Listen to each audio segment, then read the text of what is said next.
நாட்டு மாட்டு பிரியர்களுக்கு வணக்கம்ங்க. ஆதரா கேட்டல்ஸில் இன்றைக்கு 2 விற்பனை பதிவுகள் நாம் போட்டிருக்கிறோம்ங்க. வீடியோ முழுசாக பாருங்கள். நம்ம சொல்கிற விளக்கங்களையும் முழுசாக கேளுங்க.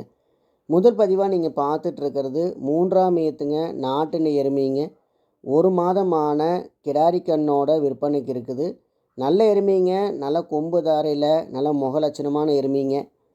உடம்பு வந்து நல்லா உடசலான உடம்பு, நல்லா நெட்டு வெட்டான உடம்புங்க. நல்லா கறி இருக்குதுங்க, நல்ல எலும்பு ஊக்கத்தில், நல்ல கால்கள் நல்ல ஊக்கமான கால்கள் அமைப்புங்க. நல்ல மடி அமைப்புங்க. 4 காம்பு தெளிவாக இருக்குது. 4 காம்பில் தெளிவாக பால் வருதுங்க. கறவை கொழுக்கமாக நிற்கிறதுங்க. இதனோட கறவை வீடியோவும் நாம் போட்டிருக்குறோம். நீங்கள் வீடியோ முழுசாக பாருங்கள். நல்லா உடசலான எருமையாக இருக்குதுங்க. கண்ணு கிடாரி கண்ணாக இருக்குது. நல்லா தெளிவான எருமையாக இருக்குது. பால் வந்து பார்த்திங்கன்னா காலையில் 3 சாயந்தரம் 3 ஒரு நாளைக்கு 6 லிட்டர் கறவை கறக்கலாமுங்க. இருந்த இடத்துல பராமரிக்க முடியாமல் தான் இந்த எருமையை வந்து கொடுத்துட்டாங்களுங்க. எருமை கறவை கொழுக்கமாக இருக்குது. 4 காம்பு பூ காம்பாக இருக்குதுங்க. ஆண்கள் பெண்கள் 2 பேரும் பிடிச்சிக்கலாம். 2 பேரும் பால் கறந்துக்கலாமுங்க. தாலி தண்ணி நல்லா குடிச்சிக்குதுங்க. நல்லா தேவை நல்லா எடுத்துக்குது. நாம் காலையில் தான் கொண்டு வந்தோமுங்க. வண்டி விட்டு இறக்கணுன்னே நம்ம கயிறுகள் மாற்றி நம்ம வீடியோ எடுக்கிறோம். கறவைக்கு அவ்வளோ ஒழுக்கமாக நிற்குதுங்க. தாலி தண்ணி நல்லா குடிச்சிக்குது. தவிடு தண்ணி நல்லா குடிச்சிக்குதுங்க. நல்லா குணவனத்தில் நல்லா தெளிவான எருமையாக இருக்குதுங்க. காம்புகள் பார்த்திங்கன்னா 4 காம்பு நல்ல ஓர்ஸான காம்பு அமைப்பு, நல்ல மடி அமைப்புங்க. ஒவ்வொரு காம்பும் பார்த்திங்கன்னா ஒரு 2 இன்ச் நீளத்தில் கறக்கறக்கு ஏதுவான அமைப்பில் இருக்குதுங்க. நல்ல எருமையாக இருக்குது. நாட்டின் எருமையாக இருக்குதுங்க. நல்ல குணவனமான எருமையாக இருக்குது. உங்களுக்கு தேவைப்படுச்சு அப்படின்னா வாங்கிக்கலாம். கண்ணு கிடாரி கன்று நாளைக்கு நல்ல முறையில் பால் விட்டு வளர்த்துனீங்க அப்படின்னா நாளைக்கு இந்த கன்றுக்குட்டியும் நல்ல தரமான ஒரு எருமையாக உங்களுக்கு வந்து சேர்ந்துக்குங்க. கண்ணுக்கு 30 நாள் ஆச்சு. இன்னும் வந்து பார்த்திங்கன்னா 2 மாதத்துலேருந்து ஒரு 2.5 மாதம் வரைக்கும் நம்ம பால் கறந்துட்டு அதுக்கப்புறம் சினைப்பருவத்துக்கு வருங்க. நம்ம ஊசி போட்டிங்கனாலும் அதுக்கப்புறம் நீங்கள் ஒரு 4 டு 5 மாதம் கறக்கலாம். இன்னும் மொத்தமாக பார்த்திங்கன்னா ஒரு 7லேருந்து ஒரு 7.5 மாதம் வரைக்கும் நம்ம பால் கறந்துக்கலாமுங்க. நல்ல குணவனத்தில் நல்ல தெளிவான எருமையாக இருக்குது. நல்ல கறவையில் ஒரு நாளைக்கு 6 குடி பாலோட தெளிவான எருமையாக இருக்குது. உங்களுக்கு தேவைப்படுச்சு அப்படின்னா நீங்கள் இந்த நம்பருக்கு கால் பண்ணி மற்றவர்கள் நீங்கள் கேட்டு தெரிஞ்சுக்கலாமுங்க. இந்த கன்று எருமையினுடைய விற்பனை விலை வந்து பார்த்திங்கன்னா 57,000 ரூபாய்ங்க. இந்த எருமை இருக்கிறது பார்த்திங்கன்னா திருப்பூர் மாவட்டம் முத்தூரில் இருக்குதுங்க. நீங்கள் நேரில் வந்து பார்த்தும் தெளிவுபடுத்தி வாங்கிக்கலாம். அதில் ஃபோன் மூலியமாக நான் விளக்கத்தை கேட்டு நீங்கள் வாங்கிக்கலாமுங்க. 2 நேரம் நீங்கள் பால் கறந்து பார்த்து கூட கொண்டு போய்க்கலாம். அவ்வளவு குணமான எருமைங்க. அவ்வளோ சாதுவான எருமையாக இருக்குதுங்க. அடுத்ததாக பார்த்திங்கன்னா கடப்பல் முளப்புங்க, 2ஆம் ஈத்து, காங்கயம் செவலை மாடுங்க. 10 நாள் ஆன செவலை காளை கண்ணோட விற்பனைக்கு இருக்குது. மாடு கண்ணு சுழி சுத்தமாக இருக்குதுங்க. கழுப்பு சுழி எதுவும் கிடையாது. மாட்டு பல் வந்து 6 பல் உளுந்து முளைச்சிருச்சுங்க. 7ஆம் பல் உளுந்து முளைச்சிருச்சு. 8ஆம் பல் இப்போ தான் உளுந்துருக்குதுங்க. மாடு 2ஆம் ஈத்துங்க. 10 நாள் ஆன காலக்கண்ணோடு இருக்குது. நல்ல குணவனத்தில் நல்ல தெளிவான மாடாக இருக்குதுங்க. கறவைக்கு கால் அணைச்சி பால் கறக்கணும். நீங்கள் கண்ணை ஊட்ட விட்டு மாட்டை வந்து மேலே கட்டிக்கிட்டு கண்ணை இழுத்து கட்டினீங்கன்னாவே நீங்கள் கிட்ட போனீங்கன்னாவே மாடு வந்து காலை எடுத்து பின்னாடி வச்சுக்குங்க. நீங்கள் வீடியோவில் பார்த்தீங்கன்னாவே தெரியுங்க. அவ்வளோ சாதுவாக அவ்வளோ குணவனமான மாடாக இருக்குதுங்க. மாடு உடம்பு வந்து பார்த்திங்கன்னா நல்ல உடசலான உடம்புங்க. நல்ல காம்பமைப்புங்க. நல்ல மடி அமைப்பு. காம்புகள் 4 தெளிவாக இருக்குது. 4 காம்பில் பால் வர்றதுக்கும் பாலுக்கு நிற்கிறதுக்கான உத்தரவாதம் கொடுக்குறோமுங்க. கால் அணைச்சி ஆண்கள் பெண்கள் 2 பேரும் பிடிச்சிக்கலாம். 2 பேரும் பால் கறந்துக்கலாமுங்க. பால் வந்து பார்த்திங்கன்னா காலையில் 2 சாயந்தரம் 1 கண்ணுக்கு போக தெளிவாக கறந்துக்கலாம். தாளுதே நல்லா குடிச்சிக்குதுங்க. நல்லா மேய்ச்சல் நல்லா மேய்ஞ்சிக்குது. எந்த மாடுகள் எந்த கன்றுகள் நம்ம புது இடத்துக்கு போச்சுனாலுமே இடமாறுதல் காரணமாக பார்த்திங்கன்னா ஒரு 5 நாளைக்கு 10 நாளைக்கு வந்து தண்ணி குடிக்கிறதில்ல, தீவனம் திங்கிறதில்ல, ஆள் பராமரிப்பு மாற்றம் இருக்கிறனால உங்களுக்கு மாடுகள் வந்து தண்ணி குடிக்கல தீவனம் திங்கல கொஞ்சம் சோர்வு இருக்குங்க. நம்ம இடத்துக்கு பழகிடுச்சுன்னா மட்டும்தான் ஆளுக்கும் இருப்பிடத்துக்கு உண்டான பழக்கம் வந்துச்சுன்னா மட்டும்தான் நார்மல் ஆகுங்க.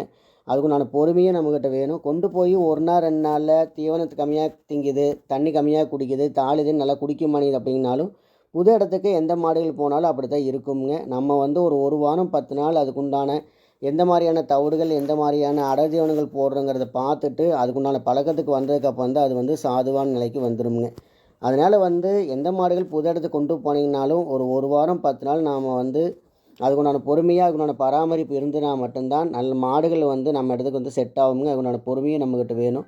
நிறைய நண்பர்கள் வந்து வாங்கிட்டு போயிட்டு 1 நாள் 2 நாள்லேயே வந்து மாடு தண்ணி குடிக்கலை, தீவனம் திங்க மாட்டேங்குது அப்படின்னு சொன்னீங்க அப்படின்னா அது கண்டிப்பாக செட் ஆகாதுங்க. சில மாடுகள் வந்து 10 நாளில் பழக்கத்துக்கு வந்துடுதுங்க. சில மாடுகள் 20 நாள் கூட ஆகுது. அதனால் நம்மக்கிட்ட அந்த பொறுமை இருந்தால் தான் நம்ம மாடுகளை வச்சு வளர்த்த முடியுங்க. நல்ல மாடுகள் நல்ல கன்றுகள் நம்ம தொடர்ந்து நாள்தோறும் விற்பனை பதிவுகள் போட்டுக்கிட்டு வரோம். மதியம் 12 மணிலேருந்து 1 மணிக்கு நம்ம பதிவுகள் நாம் போட்டுறோங்க. நாள்தோறும் பதிவுகள் வந்துட்டுருக்குது. நீங்கள் தொடர்ந்து நம்மளோட சேனலை பார்த்துக்கிட்டு வாங்க. நம்மளோட சேனலுக்கு ஆதரவு கொடுத்துட்டு வாங்க. சப்ஸ்கிரைப் பண்ணாமல் பார்க்குற நண்பர்கள் வந்து சப்ஸ்கிரைப் பண்ணிவிட்டு பெல் ஐக்கன் ஆளுங்கிற பட்டனை கிளிக் பண்ணி வச்சுட்டு பாருங்கள். அப்போ தான் நாம் போகிற இந்த மாதிரியான தரமான பதிவு வந்து உங்களுக்கு உடனுக்குடனே வந்து நோட்டிஃபிகேஷனாக வருங்க. நன்றி, வணக்கம்ங்க.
காலை ஒரு டைம்